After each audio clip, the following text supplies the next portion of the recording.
Trade licence করে ব্যবসা করছি। কিন্তু ব্যবসা করতে গিয়ে আমাকে অফিস থেকে বলছে যে, "পিন করেন, ট্যাক্স জমা দেন।" আমি বিদেশে মাল পাঠাতে চাই। বলছে আমার নাকি ERC সার্টিফিকেট লাগবে। আবার মেম্বারশিপও লাগবে। নানান ঝামেলা।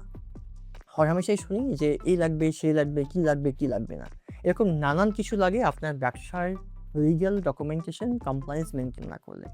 আজকে কথা বলছি আপনার ব্যবসায় শুধুমাত্র ট্রেড লাইসেন্স দিয়ে কি সম্ভব ব্যবসাটা পূর্ণাঙ্গভাবে চালাতে? নাকি আপনার ব্যবসার ক্যাটেগরি অনুযায়ী বিভিন্ন লিগ্যাল ডকুমেন্টেশন দরকার? অবশ্যই দরকার। কি, কি দরকার? একদম কমন ব্যবসা করতে হলেও আপনাকে একটা ব্যবসা প্রতিষ্ঠানের জন্য টিন সার্টিফিকেটটা জরুরি। ট্যাক্স রিটার্ন আপডেট করা জরুরি। বর্তমান আইন অনুযায়ী বিন সার্টিফিকেট বা যাকে আমরা ভ্যাট সার্টিফিকেট বলি, এটা জরুরি।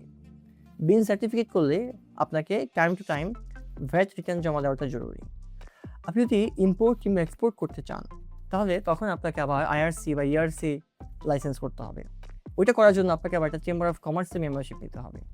আবার আপনি যদি আপনার ব্যবসা যে ক্যাটেগরি সেখানে হয়তো আগুনের কোনো কার্যক্রম রয়েছে, ধরুন আপনি এটা রেস্টুরেন্ট করবেন, আপনাকে ফায়ার থেকে লাইসেন্স নিতে হবে, অ্যাপ্রুভাল নিতে হবে। আবার আপনি একটা কলকারখানা করেছেন, কারখানা আছে আপনার, বা আপনার একটা অফিস আছে বড় যেখানে অনেক লোকজন কাজ করে, তাহলে আপনাকে কলকারখানার একটা লাইসেন্স নিতে হবে যেহেতু অনেক লোকজন কাজ করছে।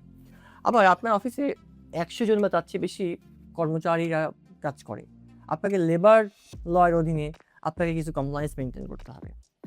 আবার ধরুন আপনি কোম্পানি ব্যবসা করছেন, ভালোই চলছে, কিন্তু বিজনেসটা গার্মেন্টস ওরিয়েন্টেড, তখন দেখা যায় আপনাকে BGME বা BKME মেম্বারশিপ ওখানে নিতে হচ্ছে। কিন্তু আবার আপনার ব্যবসা করছেন গার্মেন্টস না, একটু ডিফারেন্ট, বাইং হাউস রিলেটেড, তখন দেখা যায় আপনাকে বাইং হাউসের অ্যাসোসিয়েশনের মেম্বারশিপ নিতে হয়। আবার কখনো কখনো বস্ত্র অধিদপ্তরের মানে লাইসেন্সটাও নিতে হয়। এইরকম ভিন্ন ভিন্ন ব্যবসার ক্ষেত্রে ভিন্ন ভিন্ন অ্যাপ্রুভাল, লাইসেন্স কিংবা আইনগত লিগ্যাল ডকুমেন্টেশনের কমপ্লায়েন্স আপনাকে মেইনটেইন করতে হয়। মেইনটেইন না করলে কিন্তু আপনার নানান সময় আপনার বিভিন্ন ব্যবসার ক্যাটাগরিতে আটকে যাবে। যেমন ধরুন আপনি ইম্পোর্ট করছেন, মাল আটকে গেছে পোর্টে, খালাস করছে না, কারণ লিগ্যাল ডকুমেন্টেশনে ক্লিয়ারেন্স নাই। আবার বিদেশ থেকে টাকা এসছে, টাকা আটকে গেছে, ব্যাংকে আটকে দিয়েছে, বিকজ অফ আপনার লিগ্যাল ডকুমেন্টেশনটাকে আপডেট করা নেই। এরকম ভিন্ন ভিন্ন ডকুমেন্টটা কোনটাতে কী লাগবে, আপনারটায় কী লাইসেন্স দরকার, কোন ডকুমেন্ট দরকার, যদি জানতে চান কিংবা মনে হয় জানা দরকার, আমাদেরকে ইনবক্স করেন। আমাদের টিম জানিয়ে দিবে আপনাকে আপনার জন্য কী কী লাইসেন্স বা ডকুমেন্ট দরকার। ভালো থাকুন সবাই। আল্লাহ হাফেজ।